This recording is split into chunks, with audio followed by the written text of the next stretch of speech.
Hello viewers, welcome to Brain Boost Academy. Today in the class நாங்க இன்னொரு example ஒன்று பார்க்க போறோம். Determine the magnitude of the resultant force acting on the guest plate and its direction measured counterclockwise from the positive x-axis. So இங்க அவங்க ரெண்டு கேள்வி கேட்டுக்கிறாங்க. Number 1 determine the magnitude of the resultant force. Resultant force இனுடைய பெருமனை கேட்டுக்கிறாங்க. Next கேட்டுக்கிறாங்க அந்த resultant force positive x-axis இருந்து counter clockwise பார்க்க எவ்வளவு ஆங்கிள் இருக்குது என்று சொல்லி அதை கேட்டுக்கிறாங்க. ஸோ நாங்க ஃபர்ஸ்ட் மேக்னிடியூட்டை ஃபைண்ட் பண்ணுவோம். இது எங்களுக்கு ஒரு சிம்பிளான விஷயம். என்னடா இங்க x axis y axis all the angle எல்லாம் சொல்லிக்கிறாங்க. ஸோ இதுல இன்னொரு முக்கியமான விஷயம், சில இடங்கள்ல ஆங்கிளை கொடுக்காம இப்படி செங்கோண முக்கோணியொன்றை காட்டியிருப்பாங்க. சரியா? அதற்கான அர்த்தம் இப்ப நாங்க இந்த x கோட்டை நாங்க நீட்டினோம்னு சொன்னா இதுல இருக்கிற ஆங்கிள் தீட்டான்னு வைப்போம். சரியா? இது தீட்டான்னு சொன்னா இந்த படத்தினுடைய எக்ஸ்பிளனேஷன் நான் இங்க கொடுத்துருக்கேன். சோ இந்த தீட்டா, இந்த ரெண்டு தீட்டா ஒன்று கொண்டு சமன் ஈக்குவலாக காணப்படும். ஏன்னு சொன்னா இரண்டுமே ஒத்த கோணங்கள் நாங்க சொல்லுவோம். சரியா? இப்ப நாங்க ஃபர்ஸ்ட் எக்ஸ் ஆக்சில தாக்குற ஃபோர்ஸை பார்ப்போம். சோ முதலாவது நாங்க பார்ப்போம் F1. இதுக்கு முதல்ல என்ன ஒரு விஷயம் சொல்ல மறந்தாச்சு, என்னன்னு சொன்னா டிரெக்ஷன். இப்ப நான் இந்த கேள்வியில ரைட் ஹேண்ட் சைட்டை என்னுடைய டிரெக்ஷனாக கருதுறேன். சரியா? முதல் சொன்னது போலதான் நீங்கள் உங்களுக்கு விரும்பின டிரெக்ஷனை இதுல கருதி கொள்ளலாம். சரியா? நீங்க லெஃப்ட் ஹேண்ட கருதலாம் அல்லது ரைட் ஹேண்ட கருதலாம். சரியா? நான் இதுல ரைட் ஹேண்ட கருதி கொள்றேன். சோ இப்ப F1 போர்ஸை பாக்குறேன். அது நான் கருதின ரைட் ஹேண்ட் சைட்ல தான் அந்த ஃபோர்ஸ் அமையுது. சோ அதால அது கிலோ அதை சொன்னா பிளஸ் 900. சரியா? ரெண்டு வருது. அடுத்தது F2 ஃபோர்ஸ். இந்த F2 ஃபோர்ஸ் xx ஓட இப்படி அமைக்க ரைட் ஹேண்ட் சைட் தான் காணப்பட போறார். சோ அதால 750 into cos 45 என்று சொல்லி போடுவோம். அடுத்தது F3. F3 எடுத்தோம்னு சொன்னா இதுல ஒரு மிக முக்கியமான விஷயம், இந்த அரோமாக்க பாருங்க, இது மேல இருந்து கீழ் நோக்கி காட்டுது அரோமா. சரியா? சோ இந்த ஃபோர்ஸ் கீழே எக்ஸ் நோக்கி வரைக்கும் என்ன செய்ய போறார், அவர் ரைட் ஹேண்ட் சைட்டை தான் காட்ட போறார். சரியா?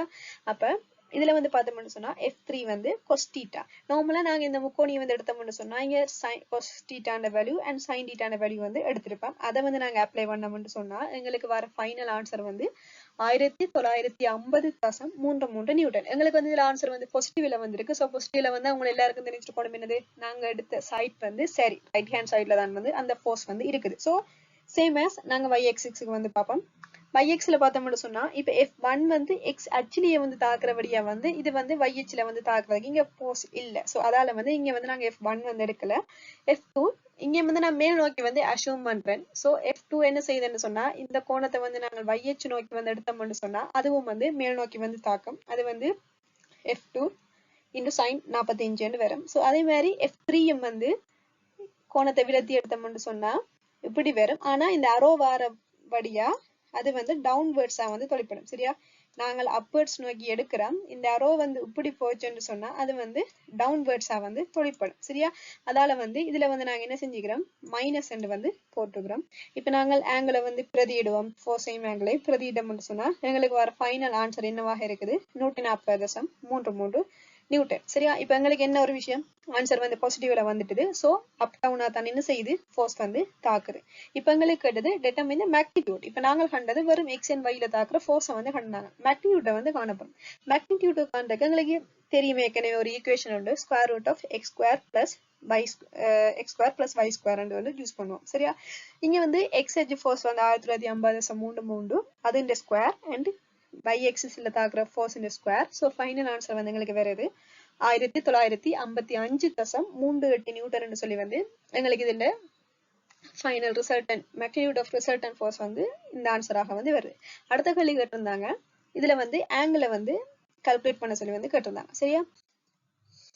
இதுல ஆங்கிளை எப்படி கால்குலேட் பண்ண போறோம்னு சொன்னா எங்களுக்கு ஏற்கனவே தெரியும், yx ஃபோர்ஸ் அப் டவுன் நோக்கி மேல் நோக்கி தொழிற்பட்டது, x ரைட் சைட் நோக்கி தொழிற்படுது. சோ அதுக்கு என்ன மாதிரி நாங்க இதுல கீறி x and y axisல தாக்குற ஃபோர்ஸை எழுதிட்டோம். சோ இப்ப எங்களுக்கு இதுதான் ரிசல்டன் ஃபோர்ஸ் R. சரியா? எங்களுக்கு கேட்ட கேள்வி பாசிட்டிவ் எக்ஸ் ஆக்சிஸ். இவங்க நார்மலா தெரியும், இதுதான் எக்ஸ் ஆக்சிஸ். பாசிட்டிவ் எக்ஸ் ஆக்சிஸ்ல இருந்து கவுண்டர் கிளாக் வைஸ் என்று சொன்னா ஆப்போசிட் சைட் இவ்வளவு ஒரு ஆங்கிள் கேட்டது. இது ஒரு சிம்பிளான விஷயம். இதுல tan θ. சரியா? ஏன் இதுல உங்களுக்கு விளங்கலன்னு சொன்னா இதை அப்படியே வெளியில எடுக்கிறேன்.